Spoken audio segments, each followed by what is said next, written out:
അധ്യായം 11. ഈജിപ്തു രാജാവ് കടൽത്തീരത്തെ മണൽത്തരി പോലെ അസംഖ്യം പടയാളികളെ ശേഖരിച്ചു. അനേകം കപ്പലുകൾ ഒരുക്കി.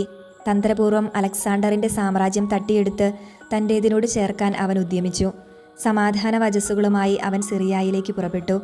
അലക്സാണ്ടർ രാജാവിൻ്റെ ആജ്ഞയനുസരിച്ച് ശശ്വരനെ സ്വീകരിക്കുവാൻ കവാടങ്ങൾ തുറന്ന് ജനങ്ങൾ നഗരങ്ങളിൽ നിന്ന് പുറത്തു വന്നു. എന്നാൽ താൻ പ്രവേശിച്ച ഓരോ നഗരത്തിലും ടോളമി ഓരോ കാവൽ സേനയെ നിർത്തി.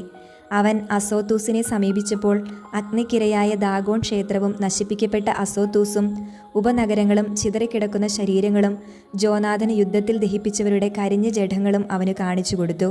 അവൻ പോകേണ്ട വഴിയിൽ ശവശരീരങ്ങൾ കുന്നുകൂടിയിരുന്നു. ജോനാഥനിൽ കുറ്റം ആരോപിക്കേണ്ടതിന് അവൻ്റെ ചെയ്തികളെല്ലാം അവർ രാജാവിനോട് വിവരിച്ചു. രാജാവ് മൗനം ദീക്ഷിച്ചതേയുള്ളൂ. ജോപ്പായിൽ വെച്ച് രാജോചിതമായ സ്വീകരണങ്ങൾ നൽകി ജോനാഥൻ രാജാവിനെ സ്വീകരിച്ചു.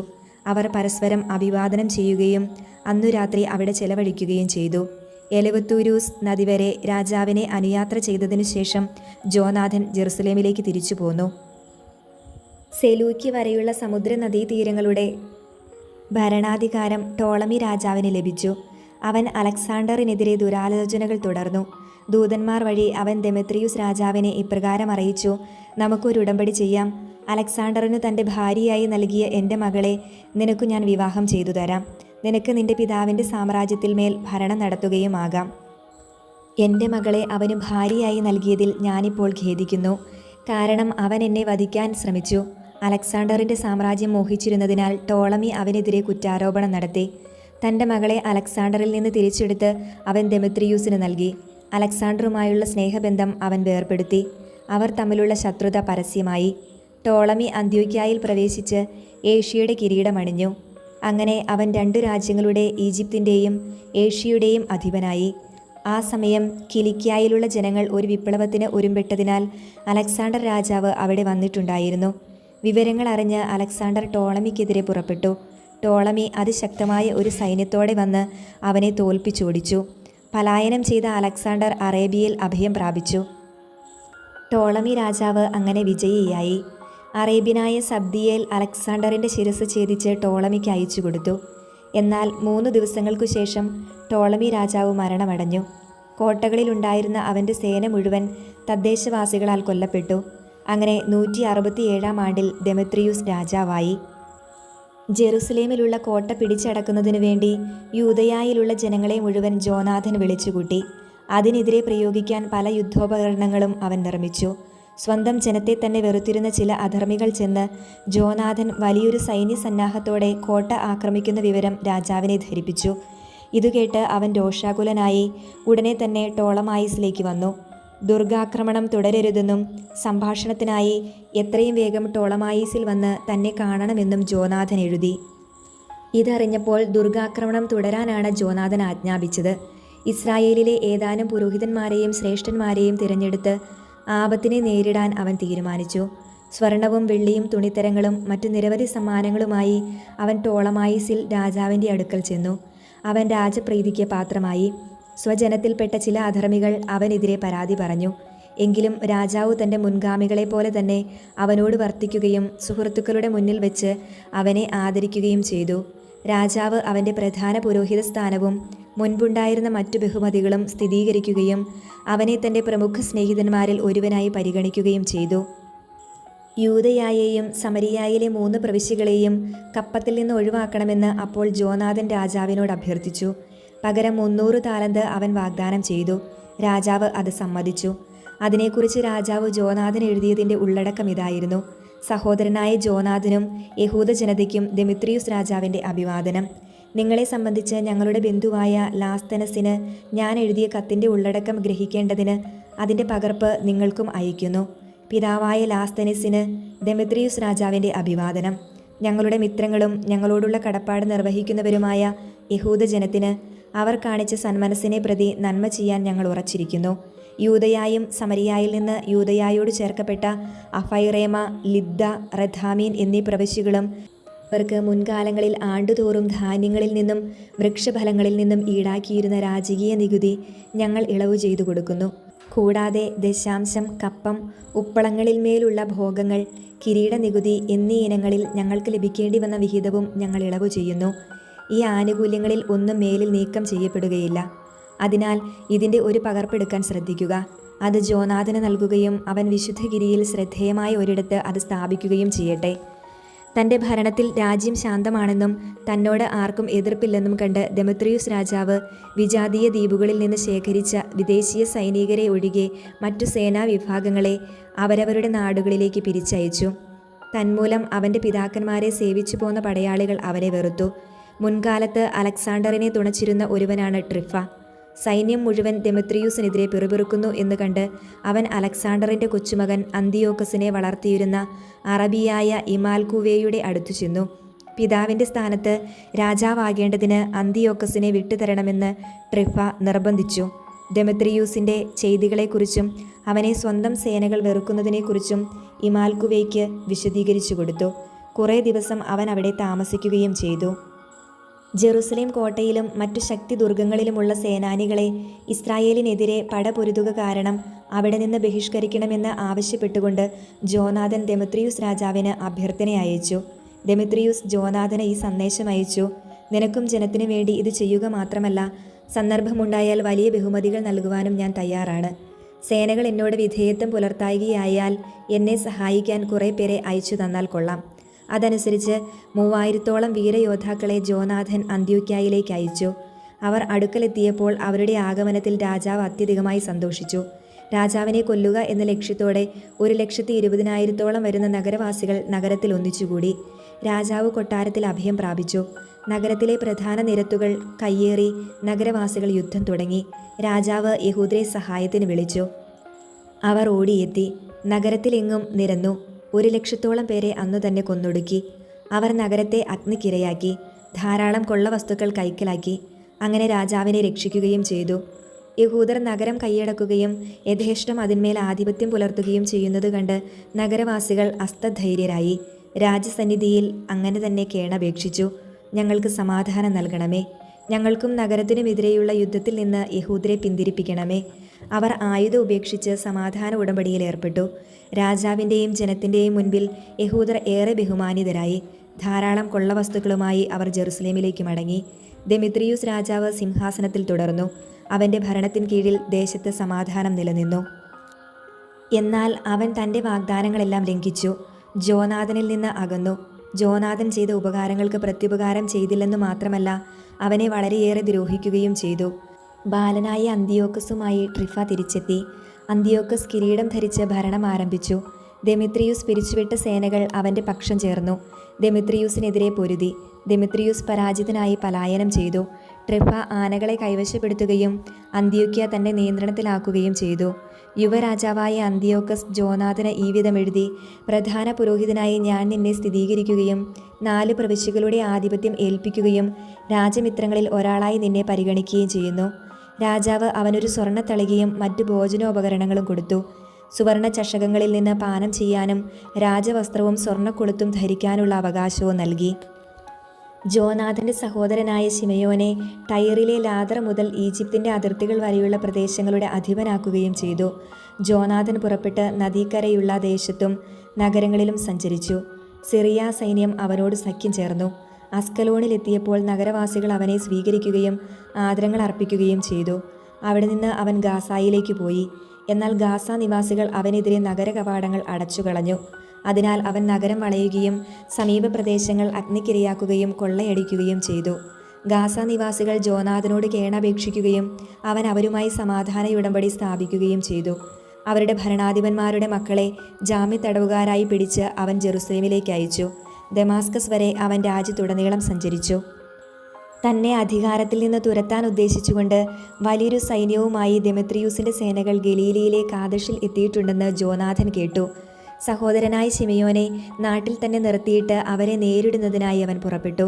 ശിമയോൻ ബേത്സൂറിൽ മുൻപിൽ പാളയമടിക്കുകയും അനേക ദിവസം അതിനെതിരെ പടപൊരുതുകയും ഉപരോധമേർപ്പെടുത്തുകയും ചെയ്തു.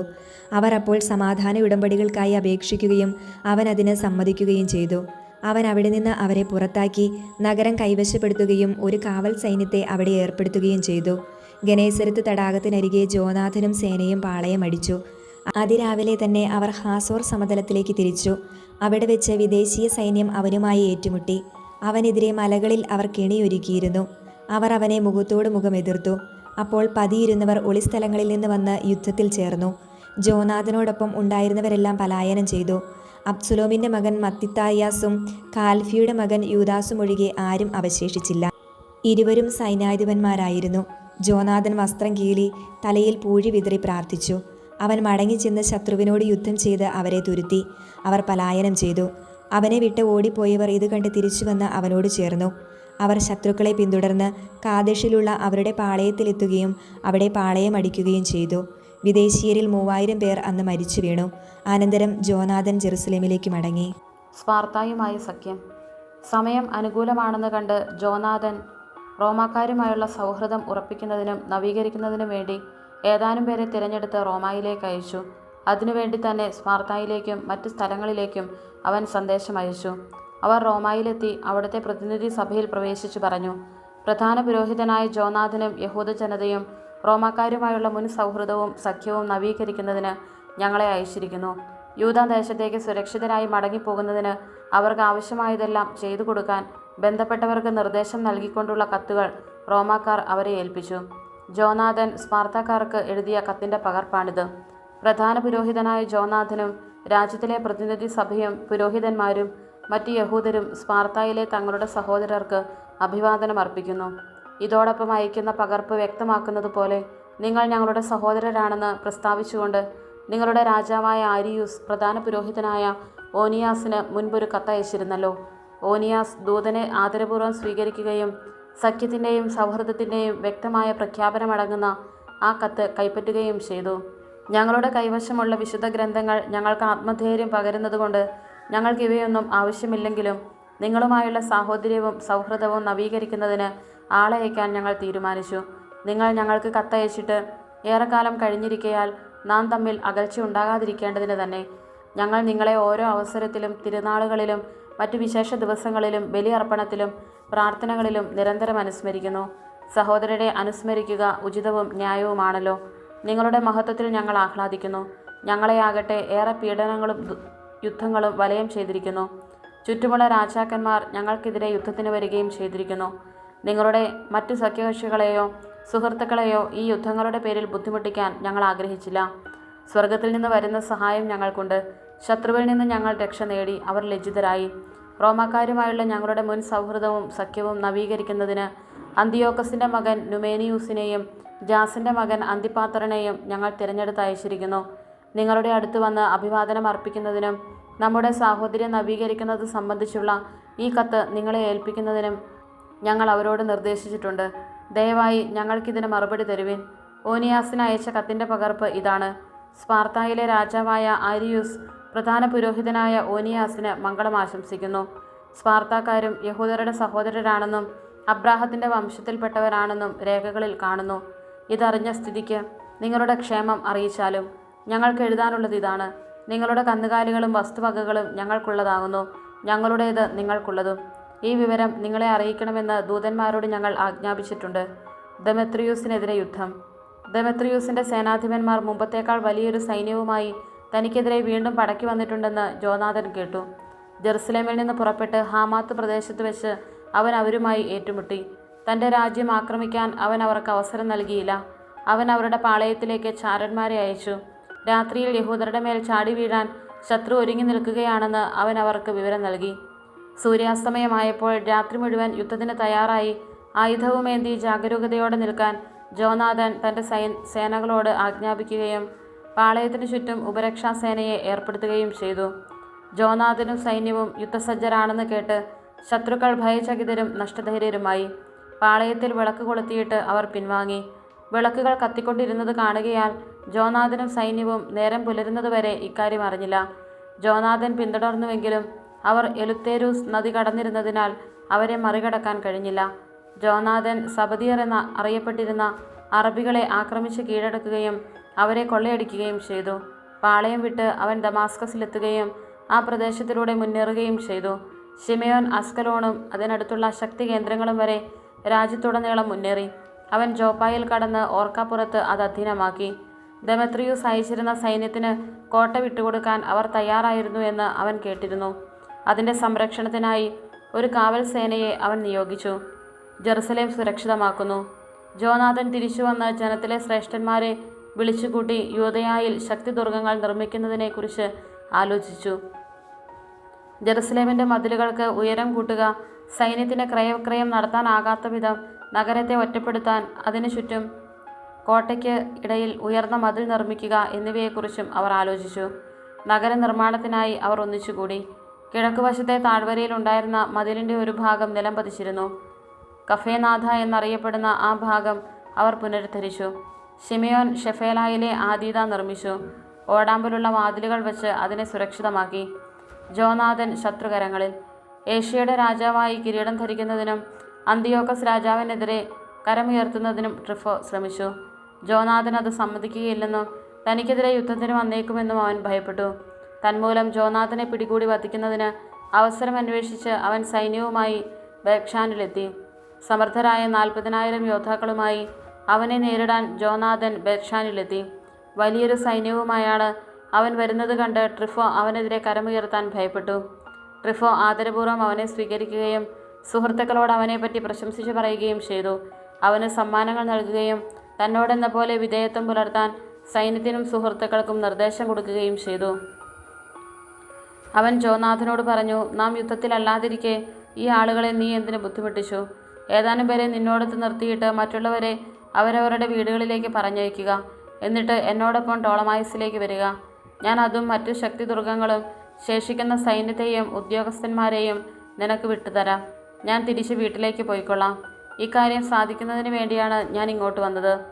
ജോനാഥൻ അവനെ വിശ്വസിച്ച് അവൻ പറഞ്ഞതുപോലെ ചെയ്തു. അവൻ സൈന്യത്തെ തിരിച്ചയച്ചു. അവർ യൂദാദേശത്തേക്ക് മടങ്ങി. 3000 പേരെ അവൻ തന്നോടൊത്ത് നിർത്തി. അതിൽ 2000 പേരെ ഗലീലയിൽ നിയോഗിച്ചു. 1000 പേർ അവനെ അനുഗമിച്ചു. ജോനാഥൻ ടോളമായിസിൽ വന്നയുടനെ അവിടുത്തുകാർ കവാടങ്ങൾ അടച്ച് അവനെ പിടികൂടി. അവനോടൊപ്പം അകത്ത് കടന്നവരെയെല്ലാം അവർ വാളിനിരയാക്കി. ജോനാഥൻ്റെ യോദ്ധാക്കളെ നശിപ്പിക്കുന്നതിനായി ട്രിഫോ ഗലീലിയിലേക്കും മഹാസമതലങ്ങളിലേക്കും ഭടന്മാരെയും കുതിരപ്പടയാളികളെയും അയച്ചു. ജോനാഥൻ പിടിക്കപ്പെട്ടുവെന്നും അവനോടൊത്തുണ്ടായിരുന്ന ഭടന്മാർ കൊല്ലപ്പെട്ടുവെന്നും മനസ്സിലാക്കിയ അവർ പരസ്പരം പ്രോത്സാഹിപ്പിച്ച് യുദ്ധസജ്ജരായ വ്യൂഹങ്ങളായി മുന്നേറി.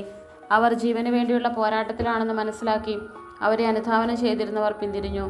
അവരെല്ലാം സുരക്ഷിതരായി യൂദാദേശത്തെത്തി. ജോനാഥനെയും അവനോടൊത്തുണ്ടായിരുന്നവരെയും കുറിച്ച് അവർ വിലപിച്ചു. അവർ അത്യധികം ഭയപ്പെട്ടു. ഇസ്രായേല്യർ മുഴുവൻ അഗാധമായി ദുഃഖിച്ചു. അവർക്ക് നേതാവോ വിമോചകനോ ഇല്ല. അതിനാൽ നമുക്ക് അവരോട് യുദ്ധം ചെയ്ത് മനുഷ്യകുലത്തിൽ നിന്ന് അവരുടെ ഓർമ്മ തന്നെ മായ്ച്ചു കളയാം എന്ന് പറഞ്ഞ് ചുറ്റുമുള്ള ജനതകൾ അവരെ നശിപ്പിക്കാൻ ശ്രമിച്ചു.